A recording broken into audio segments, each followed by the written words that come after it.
Enfoque. Geopolítica, investigación, relaciones internacionales. Enfoque. Una mirada profunda y decolonial a los hechos más importantes de nuestra historia. Enfoque. Comunicación articulada para el buen vivir. Pueblos con memoria. Rusia y Estados Unidos comenzaron las negociaciones para la paz en Ucrania, mientras Europa sufre en su propio territorio la decisión, hace 3 años, de no haber hecho nada para evitar el comienzo de este conflicto. Bienvenidos, bienvenidas. Esto es Su Enfoque con Alejandra Patrone y la producción de los pueblos y movimientos articulados en Avia Yala Soberana. Hoy, junto al analista internacional argentino Alberto Huyenreuter, doctor en Relaciones Internacionales. La entrevista. Alberto, ¿cómo estás? Bienvenido a Enfoque. Hola, Alejandra. Recibirte. Gracias por llamar, un gusto hablar con vos como siempre. Igualmente. Bueno, se dio finalmente el encuentro, por lo menos telefónico, entre los presidentes de Estados Unidos, Donald Trump, y de Rusia, Vladimir Putin, para hablar sobre la guerra en Ucrania. Se habla de Sí. negociaciones de paz, de un comienzo. ¿Cómo ves este acercamiento? Bueno, Alejandra, yo siempre pensé que el año 2025 iba a ser un poco el año estratégico en relación con esta guerra innecesaria, ¿no? Que ya atraviesa su tercer invierno, ¿no? Uh-huh. Con un número de bajas desconocidos, aunque se habla de no menos de 250.000 muertos, ¿no? Más la destrucción material, el descenso de la seguridad humanitaria a niveles realmente históricos, de manera que hay una fatiga aquí de la guerra, y esta fatiga yo creo que llega a los dos contendientes principales, que son Rusia y Ucrania, pero también a los otros que participan de manera indirecta en esta guerra, que son la Unión Europea y Estados Unidos, que aportan dinero y armas. Ahora, en esta fatiga de la guerra, yo considero que Ucrania eh, tiene una situación desfavorable. Estas últimas horas vemos cómo trata de reclutar soldados, puesto que la edad del soldado ucraniano en el frente es alta. La infraestructura energética de Ucrania prácticamente ha sido destruida por los ataques de Rusia. El descenso demográfico que precede al inicio de esta confrontación es realmente asombroso en Ucrania.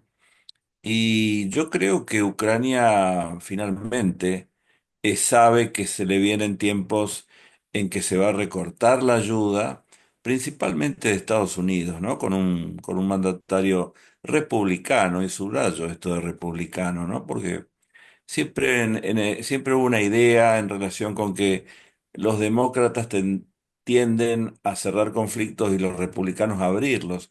Y yo considero exactamente lo contrario. Creo que uno en la historia de 1945 en adelante, vamos a ver que generalmente han sido los demócratas los que han llevado a Estados Unidos a situaciones de conflicto, y particularmente tienen una visión frente a Rusia, ¿no?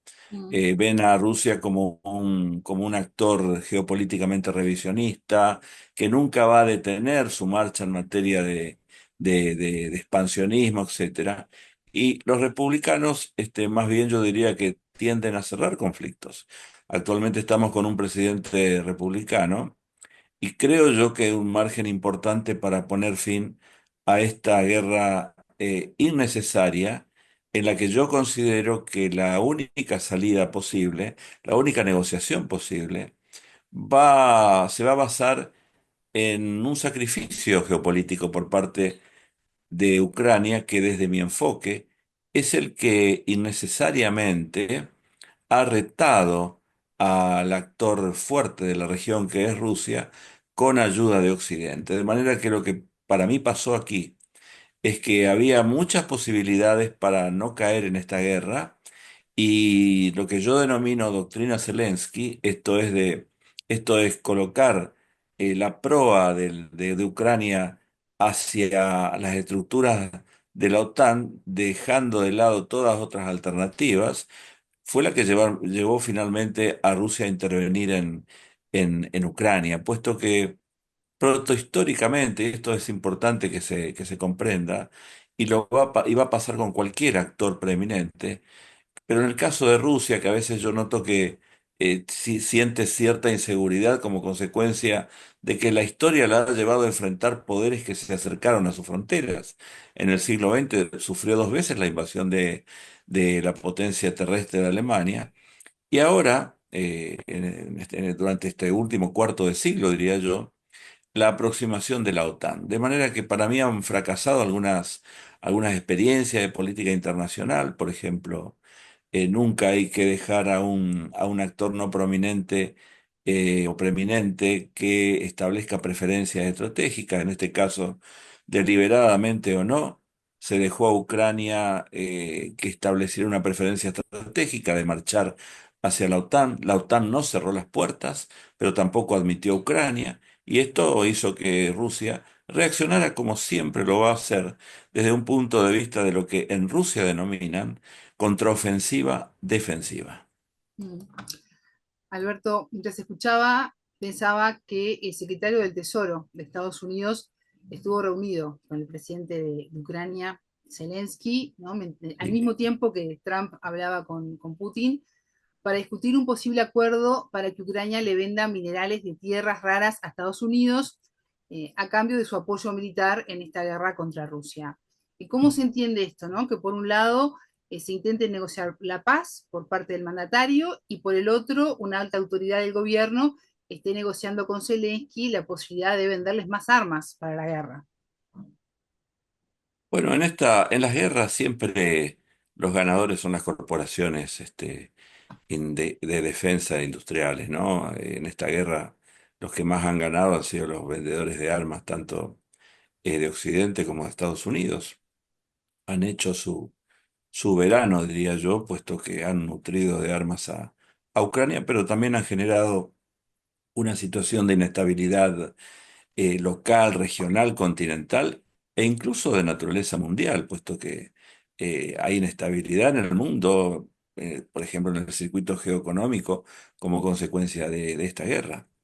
Yo considero que no es viable esto que propone el secretario del Tesoro de Estados Unidos, Ujú. puesto que esto no haría más que crear una situación de mayor, no solamente más guerra, sino más peligro para la seguridad internacional, puesto que estaríamos ya en otro nivel de involucramiento de Occidente en esta guerra, porque no nos olvidemos que esta es una guerra que lleva adelante Rusia contra Ucrania, pero con el apoyo de Occidente, ¿no?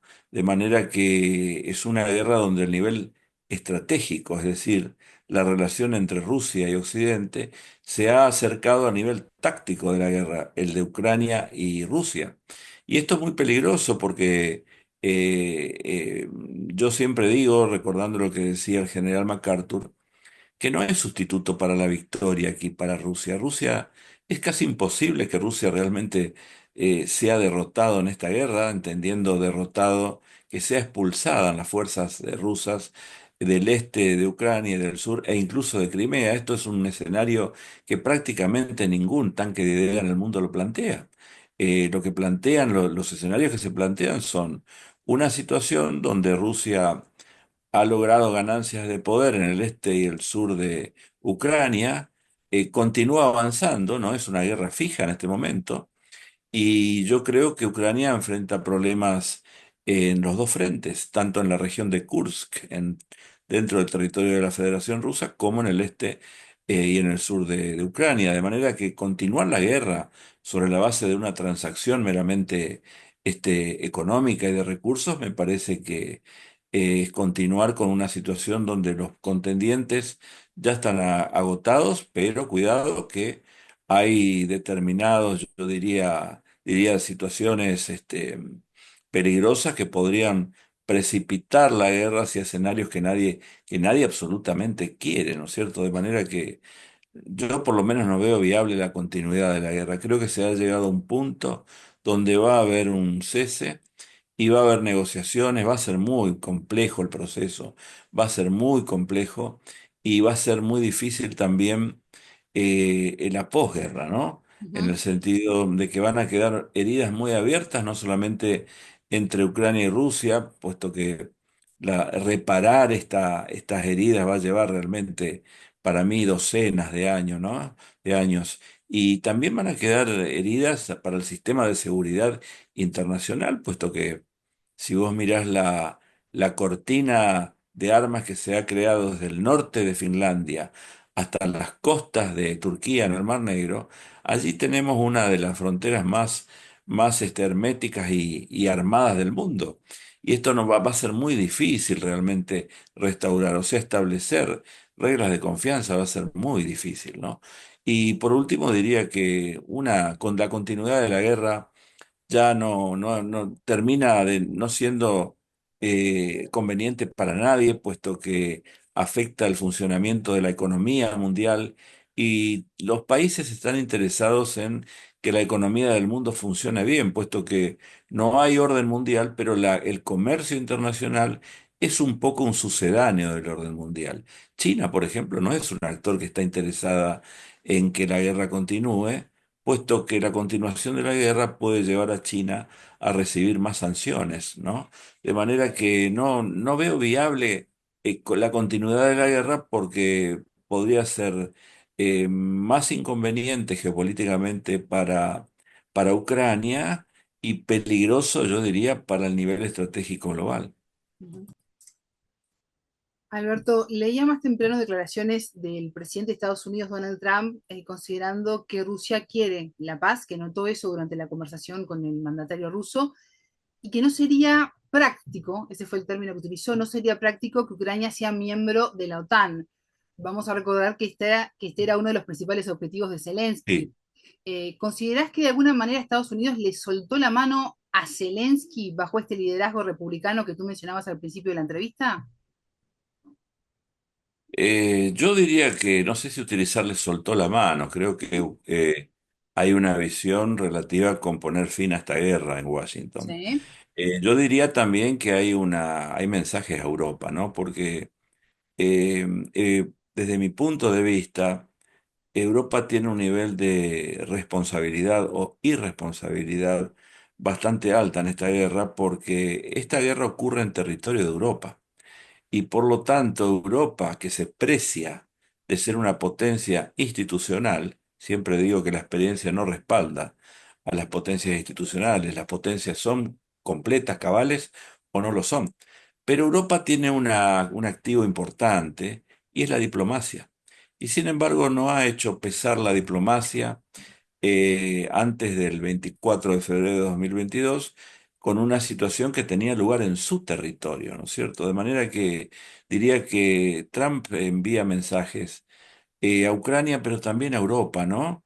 En el sentido de decir, piensen estratégicamente más per se, por sí mismos, porque Estados Unidos ya cumplió el rol de protector de Europa, ¿no? Y en materia de gastos, por ejemplo, hasta que Europa no aumente, todos los miembros de la OTAN no aumenten sus segmentos de PBI destinado a defensa, creo que va a haber presión por parte de Estados Unidos, ¿no? De manera que me parece que hay un compromiso con el orden, no diría la paz, porque la paz para mí es un concepto muy abstracto, pero sí es alcanzable el orden. Y lo que se ha roto, Alejandro, en Europa del Este en los últimos años es el concepto de seguridad indivisible, es decir, la seguridad indivisible es crucial para que haya estabilidad internacional. Significa que las partes importantes deben sentirse seguras, pero si una parte logra aumentos de ganancia en detrimento de la pérdida de seguridad de la otra, esto genera inseguridad en una de las partes y posible reacción, que fue lo que pasó, de manera que me parece que lo que le está faltando al mundo y lo que le está faltando particularmente a los poderes preeminentes como Rusia, Estados Unidos, China e India, es algún tipo de diálogo basado en la búsqueda de algún tipo de convivencia internacional, puesto que como como está hoy el mundo, con falta de orden internacional y con un multilateralismo prácticamente por el piso, yo diría que es un ambiente peligroso, ¿no? Los estudios de tanques de ideas no nos aseguran una estabilidad en los próximos años. Y más allá de este conflicto, ¿va a intentar la OTAN seguir creciendo, seguir expandiéndose? Bueno, es una pregunta muy interesante, ¿no? Porque yo creo que uno de los errores en esta trayectoria que llevó a la guerra ha sido no respetar algunos conceptos clásicos como los de Clausewitz. Por ejemplo, Clausewitz entre sus principales puntos decía, cuidado con rebasar los términos de la victoria, ¿no? Y yo creo que la OTAN ha rentabilizado la victoria en la Guerra Fría, que es una victoria de Estados Unidos, expandiéndose más allá de lo conveniente. Y yo creo que lo que faltó en la OTAN es un análisis en relación con la experiencia histórica, porque era casi con seguridad que si la OTAN intentaba acercarse a esas zonas volátiles o rojas para Rusia, que no están en su territorio, sino que están en el territorio de otros, como Bielorrusia, Ucrania, Georgia, quizá Armenia ahora. Bueno, es muy peligroso, por lo tanto, vuelvo aquí al concepto de seguridad indivisible. La ampliación de la OTAN de manera prácticamente ilimitada ha llevado justamente a quebrar este principio de seguridad indivisible y creo lo que siempre va a pasar con Rusia, como dice George Friedman de Geopolitical Future. Rusia siempre va a reaccionar de la misma manera cada vez que se acerca una alianza o una potencia marítima a su territorio, ¿no? De manera que lo que faltó aquí es mantener la cultura estratégica, siempre digo esto. La cultura estratégica son las reglas entre los que cuentan en política internacional. No dar preferencias a potencias menores, que pueden ser muy importantes, pero que generan inestabilidad. De manera que sería irresponsable que la OTAN piense su alcance en términos globales. Su doctrina lo establece así. La OTAN puede intervenir en distintas partes del mundo, ¿no? Pero sería muy inconveniente que persista en esta idea de acercarse a zonas de bajo vientre de potencias preeminentes como Rusia y no busque algún tipo de conferencia internacional de escala o algún tipo de orden para evitar justamente estos desarreglos estratégicos que llevan a confrontaciones como la que llevamos ya 3 años en Ucrania. Ujú. Alberto Putin invitó a Trump para que visite Moscú, mientras que el mandatario estadounidense dijo que posiblemente se encuentren ambos en Arabia Saudita. ¿Crees que esta posibilidad de un encuentro cara a cara puede acelerar el comienzo de las negociaciones de paz? Yo pienso que es auspicioso que conversen, ¿no? Como Ujú. decía Churchill, siempre es bueno hablar, hablar y hablar, a estar en guerra y en guerra y en guerra, ¿no es cierto? De manera que es auspicioso, y es auspicioso que lo hagan directamente Estados Unidos, y Rusia, que son, vuelvo a los países que cuentan. Estados Unidos y Rusia tienen que restaurar lo que tuvieron casi siempre, que es la cultura estratégica. Por eso doy importancia a la cultura estratégica. Y creo que en tanto conversen, propenden hacia este horizonte necesario para el mundo, ¿no es cierto? De manera que la conversación entre poderes preeminentes es importante y de alguna manera también creo que es un mensaje para Ucrania, que ya no hay posibilidad de continuar la guerra y que no puede Ucrania realmente hacerse ilusiones de que va a recibir más armas y más dinero, porque Ucrania pensaba que con el apoyo que tuvo en los últimos tiempos, particularmente el año pasado, con la ayuda financiera, con los F-16, etcétera, podía llevar adelante una nueva ofensiva en 2025 y no lo ha podido hacer.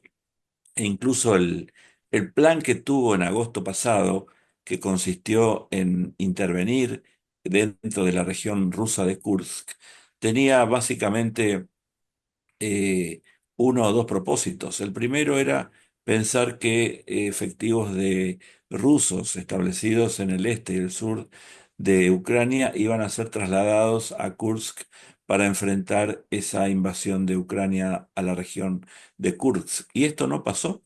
Rusia trajo efectivos de otras zonas de su territorio. Y también creo que esa intervención de Ucrania se hizo un poco para contar con alguna carta de negociación en un futuro, es decir, una especie de quid pro quo, territorio por territorio, pero yo no sé si Rusia realmente va a aceptar. Me parece muy difícil que Alejandra, que Rusia acepte ¿sí? dos cosas. En primer lugar, retirarse de Ucrania. Creo que este es el precio que Ucrania va a terminar pagando por haber retado geopolíticamente a Rusia. Y en segundo lugar, tampoco creo que Rusia vaya a aceptar que continúe habiendo tropas ucranianas en la región rusa de Kursk. Esto pone un problema también para la misma negociación, ¿no? De manera que yo siempre lo digo, va a ser muy difícil que Ucrania se quede con la geopolítica y la geografía. Es decir, que se quede con la geopolítica signifique que Rusia salga de Ucrania. Esto no va a pasar. Rusia es un actor geopolíticamente activo, su concepción territorial es protohistórica, y quedarse con la geografía significaría que marche hacia la estructura de la OTAN. Esto también está por verse y es un interrogante de por qué la OTAN no dijo antes lo que está diciendo ahora, porque ahora la OTAN está diciendo que difícilmente Ucrania forme parte de la OTAN. ¿Por qué no se dijo esto antes del 24 de febrero de 2022? Y quizás se hubieran ahorrado la guerra, puesto que si la OTAN hubiera dicho vamos a establecer una moratoria estratégica en cuanto a que no habrá ampliación por 12 o 15 años, bueno, ahí Putin iba a recibir positivamente una de sus demandas. Pero esto no pasó, ¿no es cierto? De manera que aquí también hay interrogantes en relación, ¿hubo alguna cuestión deliberada aquí en relación con políticas de poder consistentes en debilitar a Rusia por parte de Occidente? Es una pregunta, ¿no? No una afirmación. ¿Hubo políticas deliberadas? Porque siempre digo que esta es una guerra innecesaria porque podía haberse evitado, ¿no? Y aquí creo que Europa estuvo ausente. Alberto Hugenreuter, doctor en Relaciones Internacionales, muchas gracias por estos minutos con Enfoque. Gracias a ti, Alejandra, y hasta cualquier momento. A ustedes les decimos que ya se viene la frase del día. Tengan todos ustedes una excelente jornada. Buena vida para todos. La frase del día. Y creo yo que un margen importante para poner fin a esta guerra innecesaria, en la que yo considero que la única salida posible, la única negociación posible, se va a basar en un sacrificio geopolítico por parte de Ucrania, que desde mi enfoque es el que innecesariamente ha retado al actor fuerte de la región, que es Rusia, con ayuda de Occidente. De manera que lo que para mí pasó aquí es que había muchas posibilidades para no caer en esta guerra, y lo que yo denomino doctrina Zelensky, esto es colocar la proa de Ucrania hacia las estructuras de la OTAN, dejando de lado todas otras alternativas, fue la que llevó finalmente a Rusia a intervenir en Ucrania. Enfoque, con Alejandra Patrone y la producción de los pueblos y comunidades articulados en Abya Yala Soberana para www.radiovictoriagt.com. Transmiten Radio Dignidad de Honduras, Codecá Guatemala, Abya Yala Soberana, Minca Comunicaciones de Argentina, Rondas Campesinas de Perú y Radio Victoria de Guatemala.